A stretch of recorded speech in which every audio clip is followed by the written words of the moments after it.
పేదవాడు బ్రతకాలంటే ఈ రోజుల్లో నిజంగా దయానీయ పరిస్థితి అయిపోయింది. ఎందుకనంటే ప్రభుత్వాలు మారుతున్నాయి, రాజులు మారుతున్నారు, రాజ్యాలు మారుతున్నాయి, కానీ ఆ వ్యక్తుల్లో ఉన్న వ్యక్తిత్వం మారట్లేదని చెప్పాలి. నిజంగా ఈరోజు మరి పేదవాళ్ళు ఈరోజు రోడ్ల మీద పడిపోతున్న కారణం మరి బడాబాబులు కాదా? మరి బడాబాబులు ఎమ్మెల్యేలు, ఎంపీలు కాదా? ఈ కార్పొరేటర్లు కాదా? ఈరోజు ఇలాగ పేదవాడు నిరుపేదలాగా ఉండిపోతున్నాడు, ధనవంతులాగా అవుతున్నాడంటే ఇలాంటి వారే కారణమని మరొకసారి మద్దిలపాలెం కళాభారతి ఏదైతుందో అక్కడున్న బజార్ కార్మికులు మళ్ళీ నిరూపించారు. ఎందుకనంటే వారి పరిస్థితులు చూస్తే దయానీయంగా ఉంది. ఈరోజు సుమారు 350 మంది పైచీలకు మరి అక్కడ మరి బజారు చేసుకుంటూ కుటుంబాలు పోషించుకుంటున్న ఆ కుటుంబాలపై ఈరోజు మరి జనసేన పేరు చెప్పుకుంటూ బ్రతుకుతున్న మూర్తి యాదవ్ ఎవరైతే ఉన్నారో కార్పొరేటర్ మరి ఈరోజు వారి మీద విరుచుకుపడుతున్నారు. కారణాలేంటి? ఇలాంటి నిరుపేదల మీద ఇరుచుకుపడిన కారణాలేంటో తెలుసుకోవడానికి మరి ప్రయత్నం చేద్దాం. సార్ చెప్పండి, అసలు ఏం జరుగుతుంది కళాభారతిలో? అంటే గత దగ్గర 8-9 నెలల నుంచి ఈ యొక్క సమస్య మీద నలుగుతున్నట్టు అనిపిస్తుంది. అసలు ఏం జరుగుతుంది? యాక్చువల్లీ 22వ వార్డు కార్పొరేట్ పీతల మూర్తి యాదవ్ గారు మా షాపులన్నింటినీ తొలగించడానికి చాలా ప్రయత్నిస్తున్నారు సార్. మావి స్టాండర్డ్ బడ్డీస్ కూడా కాదు సార్, ఓన్లీ తోపుడు పళ్ళు. మధ్యాహ్నం వస్తాం, సాయంత్రం తోసుకొని వెళ్ళిపోతాం.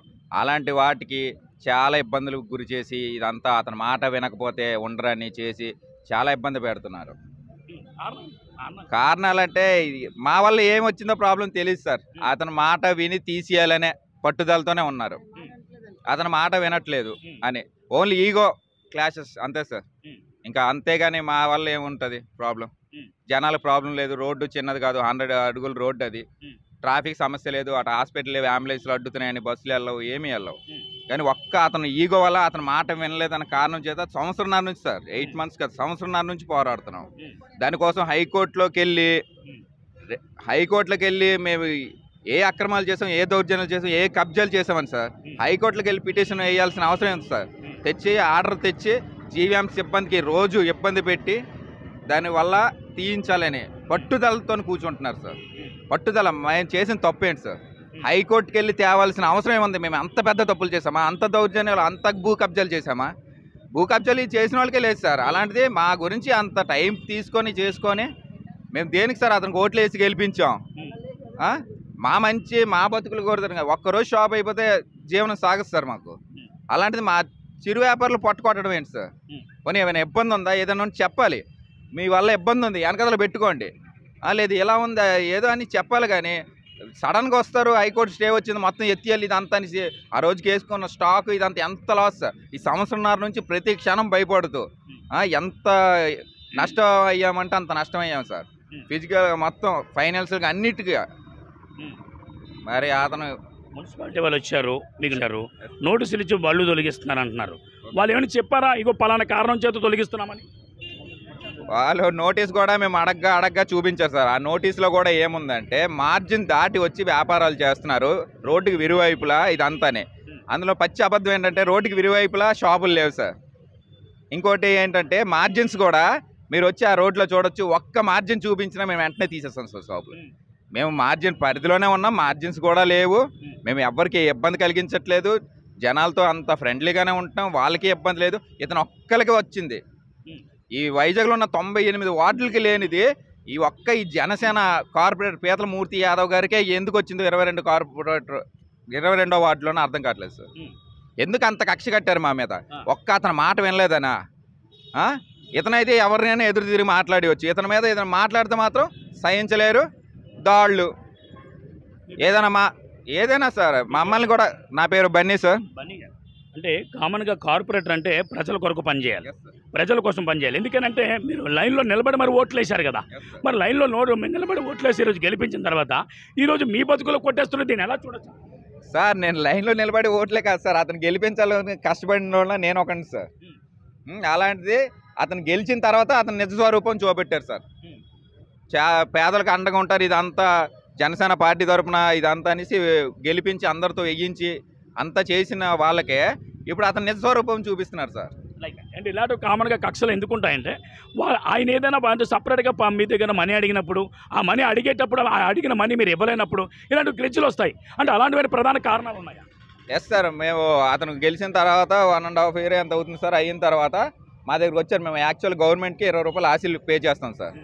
అది కాకుండా ప్రతి షాప్ ఒక 40 రూపీస్ అతనికి ఇండివిజువల్గా ఇవ్వాలని డైలీ అని అంటే మేము ఇవ్వమని చెప్పాం సార్. ప్రతి ఒక్క షాప్ వాళ్ళు మీకు డైలీ 60 రూపాయలు అంటే మాకు చాలా కష్టం, మా వ్యాపారాలు ఇవన్నీ చిన్న అంతంత మాత్రాన మేము ఇవ్వలేము, గవర్నమెంట్కి ఆల్రెడీ 20 రూపాయలు ఆశలు పే చేస్తున్నాం, ఇంకా చాలదన్నట్టు ఇతనికి ఎందుకు ఇవ్వాలని ఎదురు తిరిగాం సార్. సరే మీరు ఎలా ఉంటారో మేము చూస్తాం, ఇక్కడ ఎవరు వచ్చి అడ్డుతారో మీకు ఎవరు వచ్చి అండగా ఉంటారో ఇదంతా అని చెప్పి బెదిరించారు. ఆ రోజు నుంచి ఇప్పుడు దాకా ప్రతిరోజు హింస పెడుతున్నారు సార్. కారణం అదే సార్, ఏం లేదు. అంటే ఈ సంఘటనలు జరుగుతున్నప్పుడు అంటే అక్కడ ఎవరికైనా నష్టాలు ఏమైనా జరిగాయా? ప్రాణ నష్టమే జరిగింది సార్. ఇద్దరు ఓల్డ్ ఏజ్ పీపుల్స్ ఉన్నారు, వాళ్ళేమో ఒక టీ షాప్ మీదే సార్ వాళ్ళు బతుకుతారు అంతా.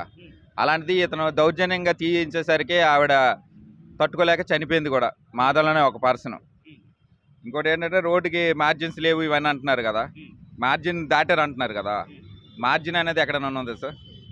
రోడ్డుకి అసలు మార్జిన్స్ అనేది వేశారా?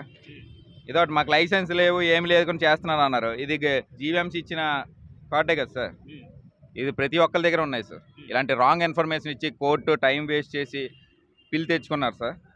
దానికి ఎలాగైనా మీరే న్యాయం చేయాలని కోరుకుంటున్నాం. మరికొంతమంది బాధితులు ఎవరైతే ఉన్నారో వారితో కూడా మాట్లాడే ప్రయత్నం చేద్దాం. అమ్మ చెప్పండి, అసలు ఏం జరుగుతుంది బజార్లో, మిమ్మల్ని ఎందుకు తీసేయమంటున్నారు? మూర్తి యాదవ్ గారికి మీకేమైనా అంటే పర్సనల్ గ్రెడ్జిలు ఏమైనా ఉన్నాయా?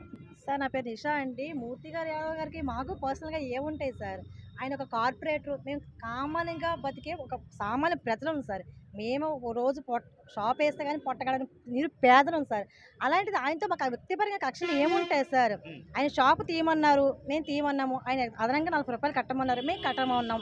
కట్టడానికి అది మా శక్తి మించిన బరువు సార్. ఆయన మేము కట్టేస్తుంటే అది కాకుండా మేము అప్పు చేసి మేము వ్యాపారం నడుపుకుంటున్నాం. అప్పే కట్టుకుంటామా, ఆయన ఆశలే కడతామా, ఆయనకి ఎక్స్ట్రా మనీ ఇస్తామా సార్? ఎలా అండి? ఆయనతో మాకు కక్షంగా ఏముంటుంది సార్? ఆయన నిజంగా ఎందుకు మాకు కక్ష కట్టడం కూడా మాకు తెలియదండి. షాపు తీసేయాలి, తీసే వరకు నేను అయితే పట్టు వాడని ఒకటే ఒక్క మొక్క అంటున్నారు సార్. అసలు ఏంటి అది ఉన్న సమస్య ఏంటి? అది మాకు ఎందుకు అర్థం కాలేదు.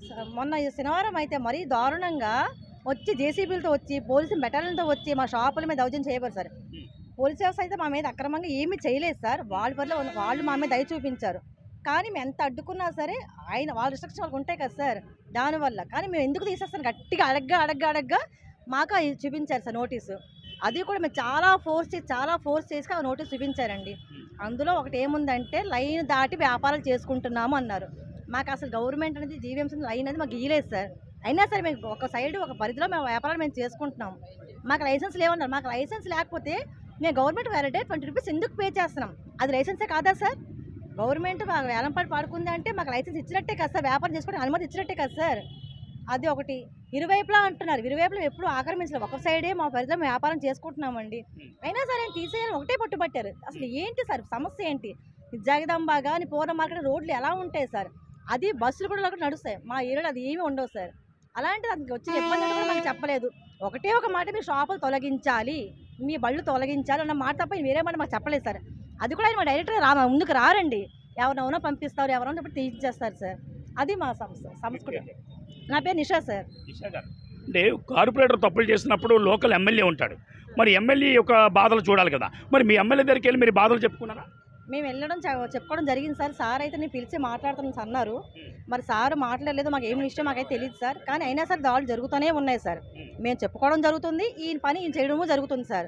మేము ప్రతి ఒక్కరిని కలిసామండి, కలెక్టర్ గారి దగ్గర నుంచి మేయర్ దగ్గర నుంచి జీవీఎంసీ మున్సిపాలిటీ. మేము కలవని ప్లేసు లేదు, కలవని వ్యక్తి లేరు సార్. వాళ్ళు మేము న్యాయం చేస్తామంటున్నారు, ఆ పక్కన దాడులు మాత్రం ఆగడం కూడా లేదు సార్. మరి అంటే ఇంతమంది పొట్లు కొట్టి మూర్తి యాదవ్ గారు ఏం సంపాదిస్తారు? అదే అర్థం కావట్లేదు సార్. ఎంతమంది పొట్టలు కట్టి ఆయనకి అసలు ఏం లాభం, ఆయన ఏం సాధిస్తారు కూడా మాకు అర్థం కావట్లేదు సార్. ఆయనకి ఏంటంటే కొన్ని కోట్లు సంపాదించే ఉంటారు, మా కష్టం తెలుసో తెలియదో మాకు తెలియదు. మేము ఓట్లేసి ఒకసారి మా దగ్గర ఓట్లకు వచ్చినప్పుడు నాకు ఓటేసి గెలిపించండి, మీ పేదల పక్కే ఉండి మీకు న్యాయం చేస్తాను, జీవీఎంసీ నుంచి ఎక్కడి నుంచి ఇటువంటి సమస్య రాకుండా నేను చూసుకుంటానని చెప్పిన వ్యక్తి ఈ రోజే అది మాకు చాలా సమస్యగా తయారయ్యారండి. జీవీఎంసీ నుంచి ఎప్పుడు నాకు తెలిసి ఎప్పుడు ఇలాంటి సమస్యలు ఎప్పుడు ఎదురవ్వలేదు. ఒక్క కార్పొరేటర్ గారి వల్ల ఈ సమస్యను ఎదుర్కొంటున్నామండి. మీ ప్రధానమైన డిమాండ్ ఏంటి? ఏం చేస్తే అక్కడ మీ బతుకులు బాగుంటాయి? మా ప్రధాన డిమాండ్ ఏంటంటే ఇప్పుడు మేము చేసుకున్న ప్లేస్లోని మమ్మల్ని వ్యాపారాలు చేసుకొని ఇవ్వాలండి, ఫస్ట్ పాయింట్. అదొకటి సార్. మేము 6 నెలల దగ్గర 8 నెలల నుంచి ఈయన హింస వల్ల మా వ్యాపారాలు పూర్తిగా చెడిపోయాయి. మేము వ్యాపారాలు చేసుకోలేదు, అప్పు చేసి ఫైనాన్స్ చేసుకుని వ్యాపారం నడుపుతున్నాము. మేము బాగా నష్టపోయామండి. దానితో మాకు ఇప్పుడు నష్టపరిహారం కూడా కావాలి సార్, ఎందుకంటే మేము బాగా నష్టపోయాం. అప్పులు చేస్తాం, అప్పులు కూడా మేము తీర్చలేని పరిస్థితిలో ఉన్నాం. ఇప్పుడు అప్పు చేసి పెట్టుకోవాలి సార్, మాకు ఎవరు అప్పు ఇవ్వట్లేదు, చేసుకునే వ్యవస్థలో కూడా లేము.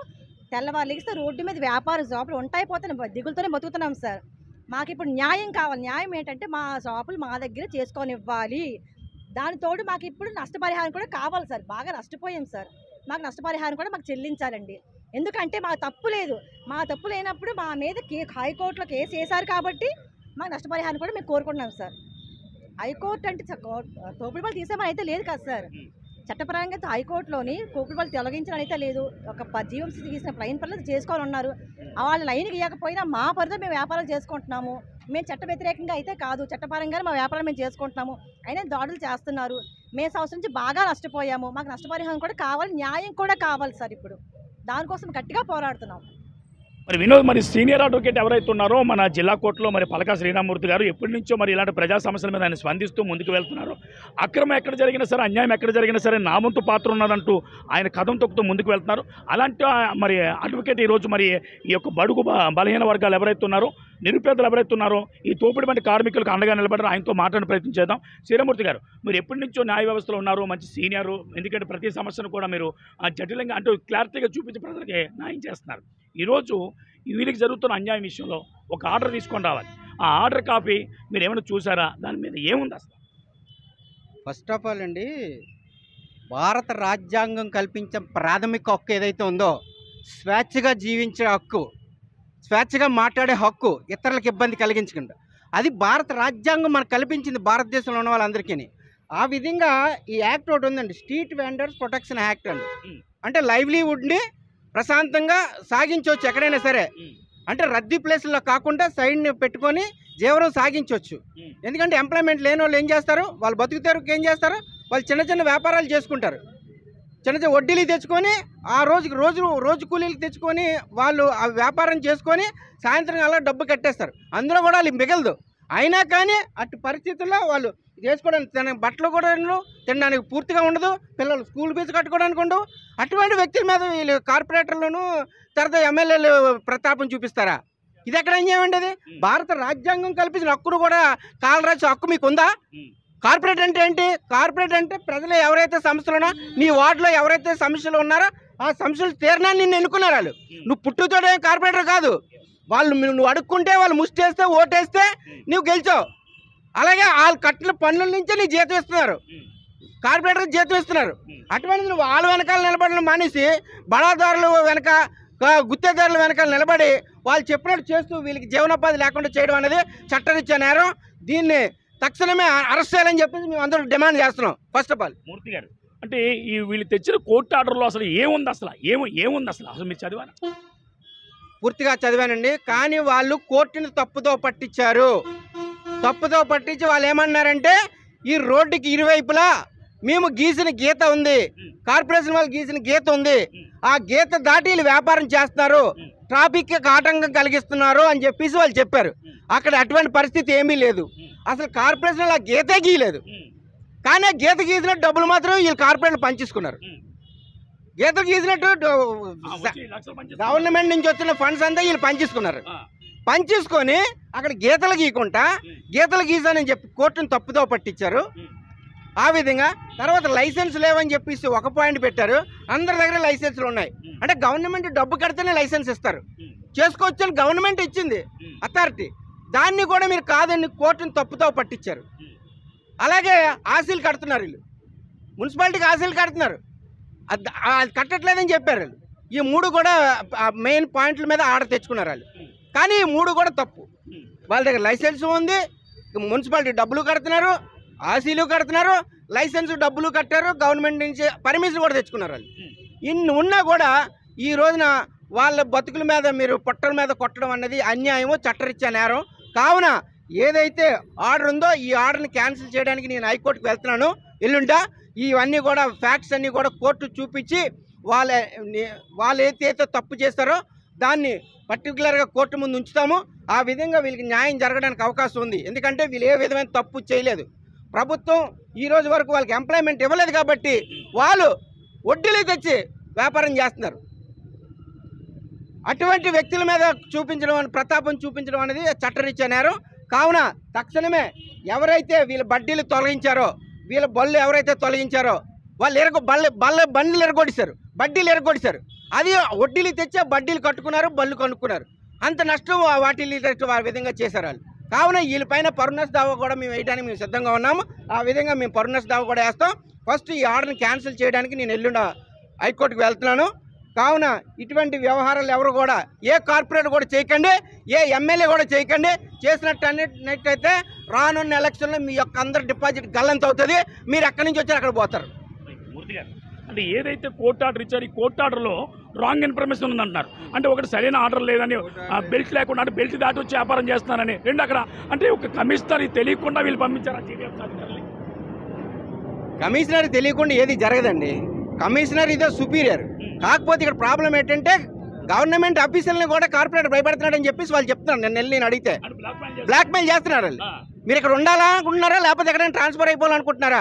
మీ అంతా చూస్తానని చెప్పి వాళ్ళే భయపడుతుండే. వాళ్ళు ఏం చేస్తారండి, ఆఫీసర్స్ వాళ్ళకి మజిల్ పవర్ ఉండదు కదా, లోకల్ పర్సన్స్ ఎవరు ఉండరు అందులోని. ఎక్కడి నుంచి వస్తారు వాళ్ళు చట్టప్రకారంగా ఎలా చేయాలో అలా చేసుకొని వెళ్తారు. ఆ విధంగా వీళ్ళకి లైసెన్స్ రాకుండా కూడా ఆ సచివాలయం తాలూకా ఎంప్లాయీస్ని సిబ్బందిని కూడా భయపెట్టి వీళ్ళకి లైసెన్స్ లేకుండా చేశారు. తర్వాత వీళ్ళు ఎవరైతే ఉన్నారో వీళ్ళ ఫ్యామిలీ మెంబర్స్ ఎవరైతే ఉన్నారో వాళ్ళు ఫోన్ చేసి బెదిరిస్తున్నారట, మీ వాళ్ళు విత్డ్రా చేసుకోకపోతే మీ అంత చూస్తానని చెప్పేసి. ఇది ఎక్కడ అన్యాయమండి? మనం ప్రజాస్వామ్యంలో ఉన్నామా అటవిక రాజ్యంలో ఉన్నామా? నువ్వు ప్రజాస్వామ్యంలో నువ్వు మేము ఓటేస్తేనే కదా గెలిచావు. ఓటేస్తే గెలిచినప్పుడు నువ్వు వాళ్ళు బెదిరించడం ఏంటి? నువ్వు దాదా అనుకుంటున్నావా? ఆ విధంగా వెళ్ళినట్టయితే నువ్వు ఎక్కడికి వెళ్ళాలని నిన్ను ఎక్కడ పంపించాలో మాకు తెలుసు, మేము చేస్తాం. ఆ విధంగా ఏదైనా సరే ప్రభుత్వానికి మేము విన్నవించుకునేది ఏంటంటే ఇటువంటి చిరు వ్యాపారులపైన ఇలా చిన్న వ్యాపారులపైన మీరు ప్రతాపం చూపించకండి. ఆ విధంగా ప్రతాపం చూపించిన వాళ్ళు ఎవరైతే ఉన్నారో వాళ్ళు సస్పెండ్ చేయాలని చెప్పేసి నేను ముఖ్యంగా డిమాండ్ చేస్తున్నాను. ఆ విధంగా వాళ్ళు బొల్లులు అయితే ఎరగొట్టారు కాబట్టి వాళ్ళకి నష్టపరిహారం కూడా ప్రభుత్వం ఇవ్వాలని చెప్పేసి మేము డిమాండ్ చేస్తున్నాం. లేని పక్షంలో నేను హైకోర్టులో పిల్లు వేసి ఎవరైతే తప్పు చేశారో వాళ్ళందరూ వాళ్ళ అంతు చూడటానికి మేము సిద్ధంగా ఉన్నామని చెప్పేసి గతంలో మూర్తి యాదవ్ గారు మరి ఎంపీ గారి మీద అలాగే విజయసాయి రెడ్డి మీదుగా ఏవైతే ఆస్తులు ఆక్రమించుకున్నారో వెళ్ళారు, అది ఒక న్యాయమైనది, ఒక న్యాయ పద్ధతి అది. మరి ఈరోజు ఈ బడుగు నిరుపేదల మీద ఇలాంటి వాళ్ళ మీద దీన్ని ఎలా చూడొచ్చు? అలా కాదండి, వాళ్ళంటే ప్రభుత్వ ఆస్తులు దోచుకున్నారు ఎంపీలు ఎమ్మెల్యేలు వాళ్ళను. వాళ్ళ మీద వెళ్ళాం, మేము సపోర్ట్ చేసాం, వాళ్ళకి మేము సపోర్ట్ చేసాం, మేము అరెస్ట్ అయ్యాం. ఆ విధంగా కానీ వీళ్ళు ఎక్కడ ఆక్యుపై చేశారండి? ఆక్యుపై చేశారని అంటున్నారు, వాడు పిటిషన్లో అట్లా రాశారు. ఆక్యుపై చేసిన ఎక్కడ చూపించండి. వాళ్ళు అది మారుమూల ప్లేస్ అంటే సైడ్ రూట్, అది మెయిన్ రూట్ కూడా కాదు, సైడ్ రూటు. సైడ్ రూట్లోని పెద్ద 100 అడుగుల రోడ్డు ఉంది. అది మీరు గీతలు గీలేని దగ్గర ఒక మూలకు పెట్టుకొని వాళ్ళు వ్యాపారం చేసుకుంటుంటే అది మీరు రోడ్డు అబ్జెక్ట్ చేస్తాడని చెప్పడం అన్నది రాంగ్. అది రాంగ్ అని చెప్పేసి మేము చెప్తున్నాం. కావున దీనిపైన విచారణ కమిటీ వేయండి. కమిషనర్ గారికి నేను రిక్వెస్ట్ ఏంటంటే మీ యొక్క సర్వేర్ని పంపించండి. సర్వేర్ని పంపించి మీరు అక్కడ రోడ్డు పైన డాట్స్ వేసారో లేదో చూడండి. డాట్స్ వేయకుండా మీరు ఎవరైతే మీరు పిటిషన్లో పెట్టారో వాళ్ళపైన చర్య తీసుకోవాలని మేము అడుగుతున్నాం. డాట్స్ వేయాలి. తర్వాత మీరు ఎక్స్ప్లెయిన్ చేయాలి వాళ్ళకి. మీరు ఏదైనా వర్క్ చేసేటప్పుడు వాళ్ళకి చెప్పాలి, ఇగో పలానా వర్క్ చేస్తున్నాం కావున మీరు కోఆపరేట్ చేయండి అని చెప్పాలి వాళ్ళు, మున్సిపాలిటీ వాళ్ళు. తర్వాత వాళ్ళకి ఆల్టర్నేట్ ప్లేస్ కూడా చూపించాలి. ఆల్టర్నేట్ ప్లేస్ చూపించిన తర్వాత ఇది రిమూవ్ చేయాలి తప్ప ఆల్టర్నేట్ ప్లేస్ చూపించుకుంటే రిమూవ్ ఎలా చేస్తారండి? ఇదేమన్నా రాచరిక వ్యవస్థ? రాచరిక వ్యవస్థ కాదు కదా, ఇది ప్రజాస్వామ్యం. ప్రజాస్వామ్యంలో ఎప్పుడు కూడా ప్రజల చేత ఎన్నుకోబడతాడు ఏ లీడర్ అయినా సరే, ముఖ్యమంత్రి అయినా ఉప ముఖ్యమంత్రి అయినా ఎవరైనా సరే. మేము ఓటు వేస్తేనే మీరు గెలుస్తారు. మళ్ళీ మీకు ఓటు వేయాలంటే మాకు మంచి చేస్తేనే మీకు ఓటు పడుతుంది, లేకపోతే గత ప్రభుత్వంలాగా మీరు కూడా వెళ్ళిపోతారు. అది మాది గ్యారంటీ. గతంలో ఇదే విషయం మీద మరి పవన్ కళ్యాణ్ గారు పిలిపించి కూడా ఈయన మందలించినట్టు మరి వార్తలు వినబడ్డాయి, అది ఎంతవరకు వాస్తవం? కరెక్ట్, నేను ఉన్నానండి అక్కడ. మందలించారు, అటువంటివి ఏమి చేయకండి. చిరు వ్యాపారులపై కానీ న్యాయబద్ధంగా వెళ్ళిపోయిన వాళ్ళు ఎవరిపైనా కూడా మీరు ఏమైనా చేయొద్దు. అక్రమాలు, అన్యాయాలు, దోపిడీదారులు ఎవరైతే ఉన్నారో, ఆక్యుపైయర్స్ ఎవరైతే ఉన్నారో, ప్రభుత్వ స్థలాల్లో ఆక్యుపై చేసిన వాళ్ళు ఎవరైతే ఉన్నారో వాళ్ళపైన వెళ్ళండి అని చెప్పేసి ఆయన చెప్పడం జరిగింది. ఎందుకంటే నేను కూడా అక్కడ ఉన్నాను కాబట్టి చెప్తున్నాను. ఆయన ఏమైనా ఇటువంటి వ్యాపారాలు అసలు టచ్ చేయొద్దు అని చెప్పేసి, టచ్ చేయొద్దు, మీకు చేతనైతే వాళ్ళకి సహాయం చేయమన్నాడు, మమ్మల్ని సహాయం చేయమన్నాడు. వెళ్ళి వాళ్ళకి సహాయం చేయండి. ఒక్కొక్కరు ఒక్కొక్క విధంగా చేయొద్దు. నేను న్యాయపరంగా చేయగలుగుతాను, ఆర్థిక పరంగా చేయలేకపోవచ్చు, కానీ న్యాయపరంగా నేను చేయగలుగుతాను.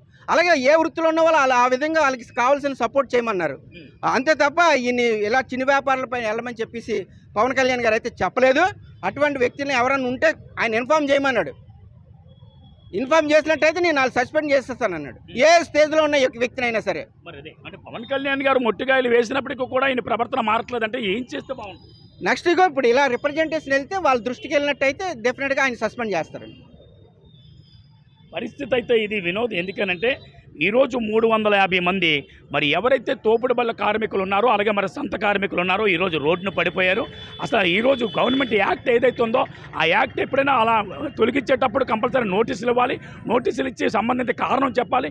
అవన్నీ చెప్పకుండా లేని హైకోర్టులో అంటే కోర్టు కూడా తప్పుతో పట్టించి ఈరోజు మరి జీవీఎంసీ అధికారులు వాడుకోవడం జరిగింది. మరి ఏదేమైనప్పటికీ కూడా వారు ఒకటే కోరుతున్నారు, మాకు ఇక్కడ మళ్ళీ ఎప్పుడులాగే వ్యాపారం చేసుకోవడం అవకాశం కల్పించాలని, ఏవైతే నష్టపోయిందో నష్టపోయిన తగ్గట్టు పరిహారం చెల్లించాలని వారు కోరుతున్నారు.